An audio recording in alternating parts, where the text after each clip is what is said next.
बिहार चुनाव का रिजल्ट आ गया है और जाहिर सी बात है कि अब जो चुनाव हारी है महागठबंधन, उसके तरफ से तमाम तरह की बातें हो रही है।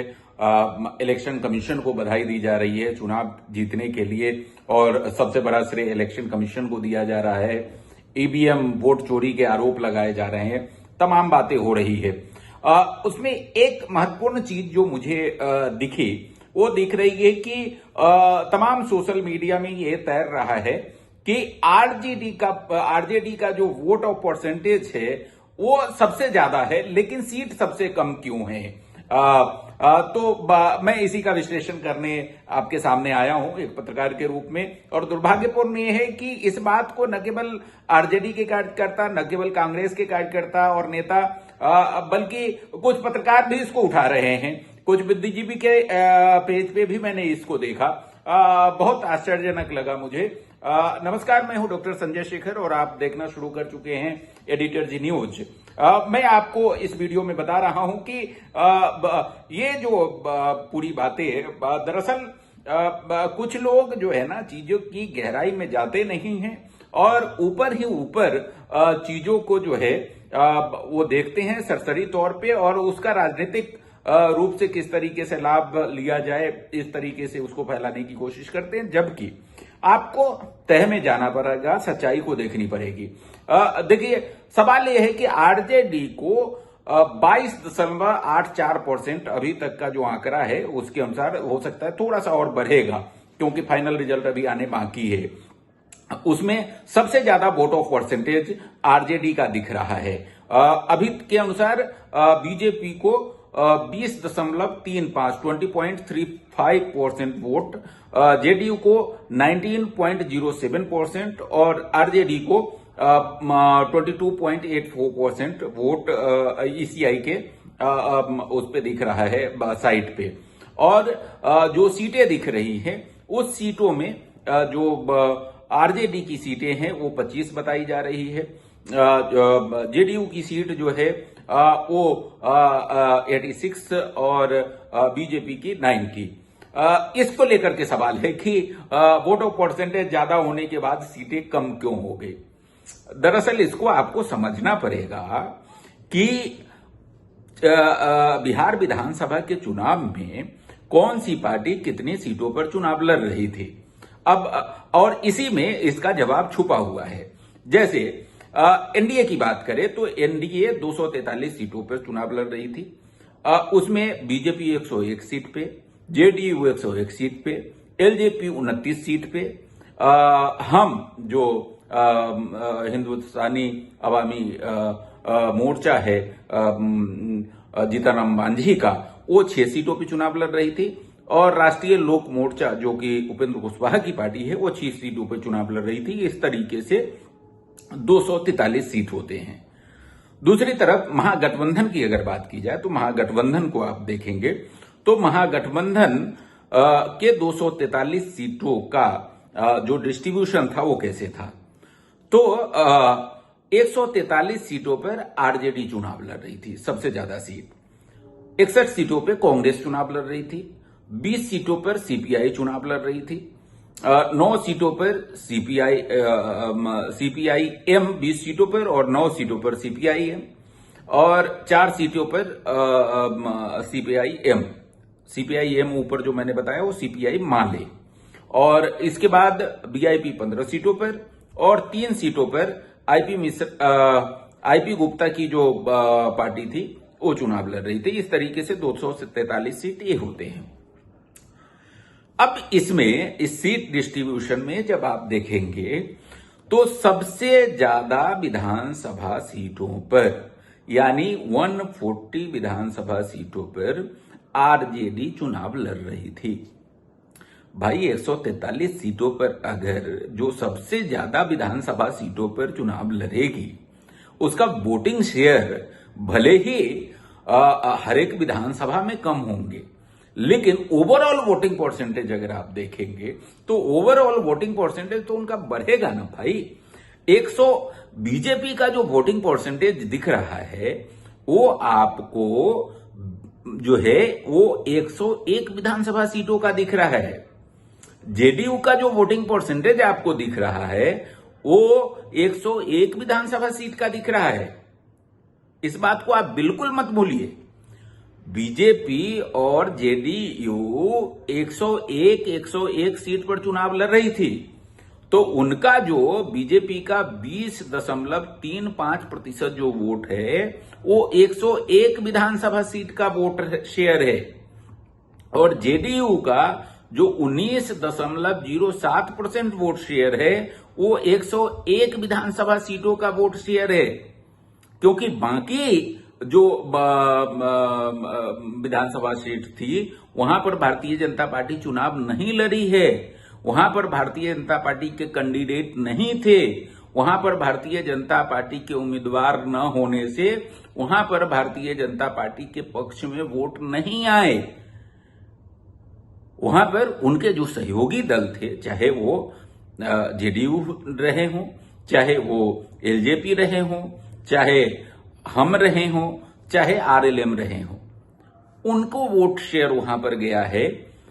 और ये सारे वोट शेयर इनके साथ अगर कंसोलिडेटेड की जाए तो इस तरीके से आते हैं। और आरजेडी का जो वोट शेयर है जो ज्यादा हुआ है वो 143 सीटों का है भाई साहब, 143 सीट का है।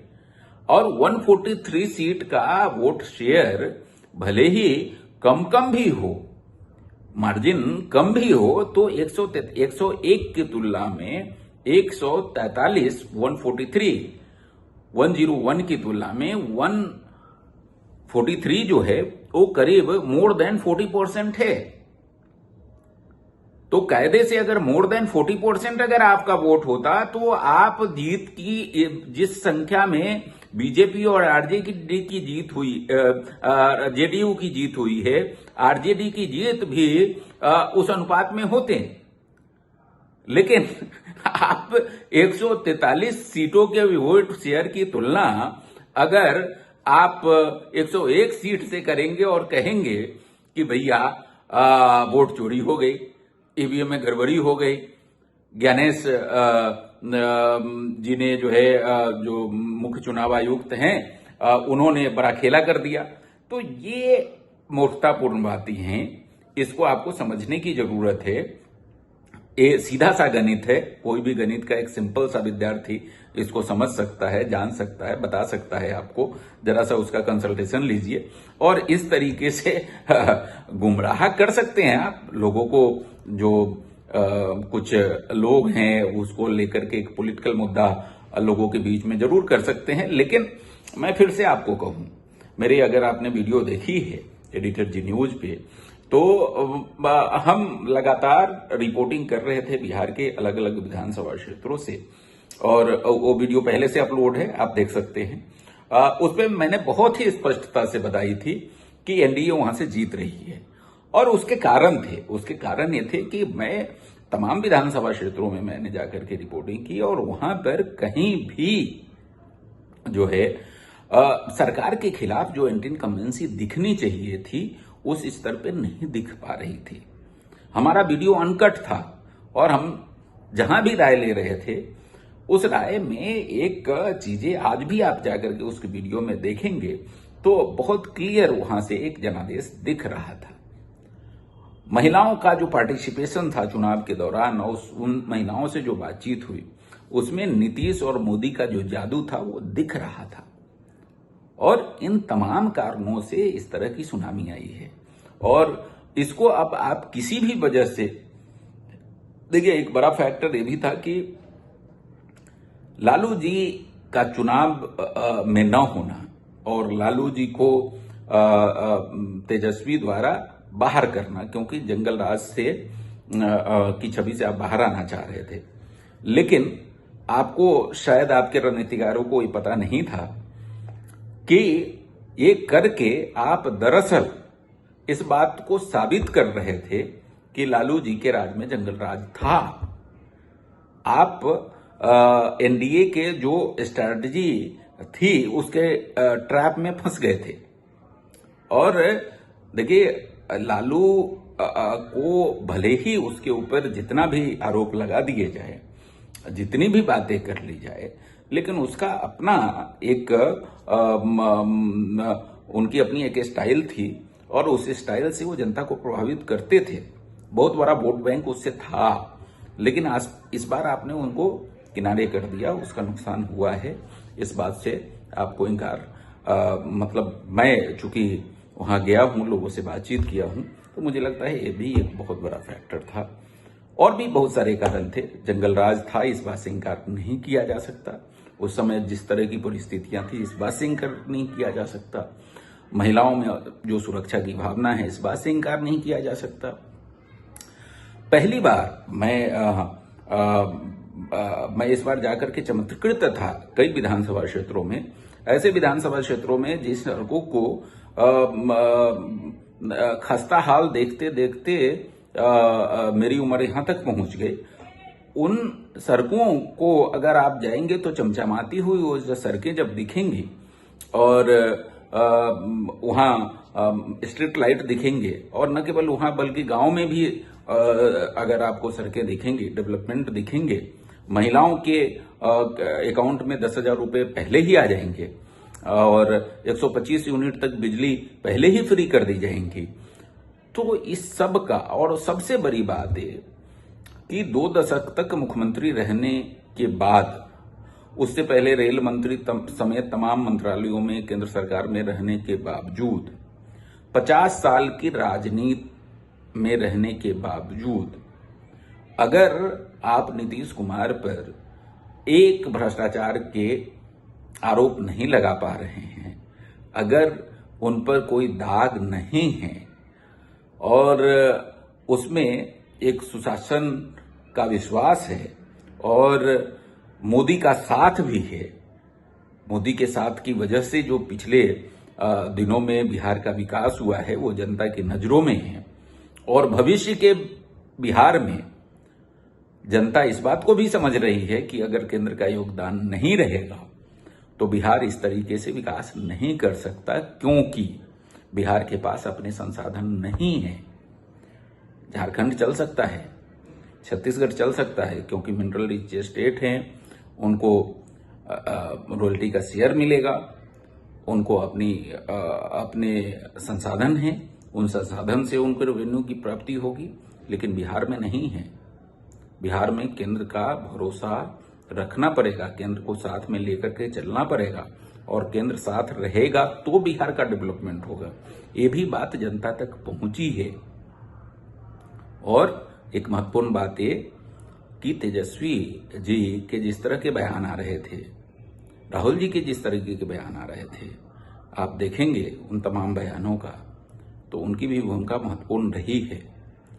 तेजस्वी जी के तमाम बयानों को, कैंपेन को आप देख लेंगे तो उसमें जनता ने ये महसूस किया कि मुख्यमंत्री बनने के बाद शायद पुराने दिन या पुराने तेवर न लौट आए। तो ये भी एक बड़ी वजह रही है। तो ये तमाम कारण रहे हैं, और इन तमाम कारणों में ये छोटी छोटी बातों को, और वो भी हास्यास्पद बातों को, वो भी बेसलेस बातों को सामने ला करके जनादेश का अपमान न करना चाहिए। जनादेश जनता ने दिया है, उसको स्वीकार करिए, जो गलतियां हुई है उसको ढूंढिए, और बिहार को बेहतर बनाने में आपकी भूमिका आगे क्या हो सकती है, बजाय इसके कि ईवीएम को दोष दे, बजाय इसके कि ज्ञानेश कुमार को दोष दे, बजाय इसके कि अलग अलग तरह की रणनीति को देखे। साम दाम दंड भेद जब लड़ाई होती है तो होंगी। एक पत्रकार के तौर पे मैं कह सकता हूं, और मुझे पता है कि ये जो सर लागू हुआ उसमें विपक्ष के तमाम जो वोट थे उसको काटे गए, इसे इनकार नहीं किया जा सकता है, सबको पता है। लेकिन आपकी स्ट्रेटजी ये होनी चाहिए थी कि आपके फर्जी वोट काट दिए गए, तो आप उतना मैनेज कैसे करोगे और कैसे मैनेज करके जीतोगे, क्योंकि वहां हमेशा बैठा हुआ है एजेंसी। जाहिर सी बात है, जो सत्ता होती है उसके फेवर में काम करता है कुछ हद तक। जहां कांग्रेस होती है, कांग्रेस के फेवर में काम करता है, जहां बीजेपी होती है, बीजेपी के फेवर में काम करती है। बहुत सामान्य बात है, आप बहुत अच्छे से जानते हैं, बहुत लंबे समय तक आप सत्ता में रहे हैं। तो उससे आपको जीतना कैसे है, आपको फोकस इस पे करना पड़ेगा। आप ये कहेंगे कि ऐसा हो गया, तो आप भी तो वही करते रहे हैं। तो मैदान में जब मुकाबला है, जिससे अमित शाह से मुकाबला है, मोदी से मुकाबला है, तो आपको ये एहसास होना चाहिए कि उसकी रणनीति क्या क्या होगी, उसके अस्त्र शस्त्र क्या क्या होंगे, और उसका मुकाबला आप किस तरीके से करेंगे। आप अगर ये कोसते रहें कि उसके पास ये हथियार है जिसका हमारे पास कोई जवाब नहीं है, तो आप चुनाव नहीं जीत पाएंगे। और जनता की नब्ज को आपको पकड़ना पड़ेगा, जनता की नब्ज को समझना पड़ेगा। और केवल ये कह देंगे कि हर घर से एक सरकारी नौकरी दे देंगे, तो जनता समझदार है, अब समझती है कि भाई आप ये कभी भी नहीं कर पाएंगे।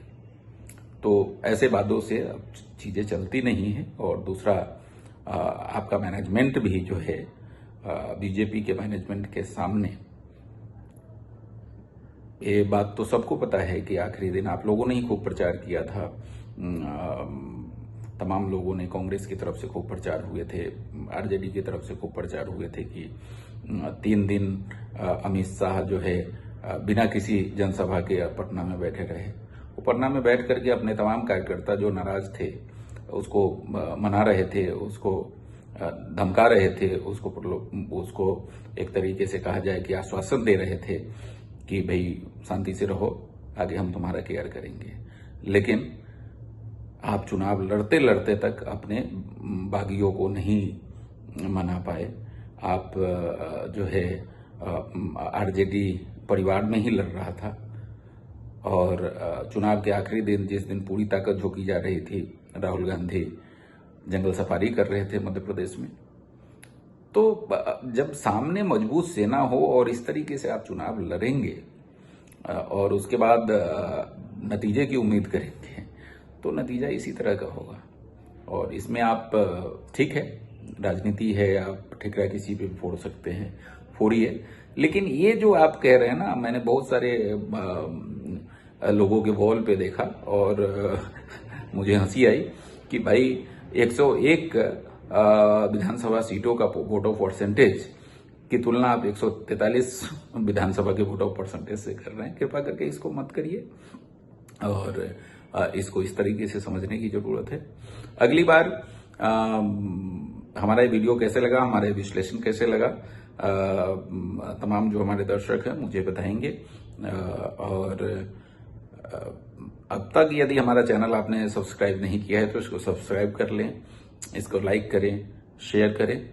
और अगली बार किसी अन्य मुद्दों के साथ मैं आपके सामने हाजिर होऊंगा। तब तक के लिए मुझे इजाजत देंगे। नमस्कार।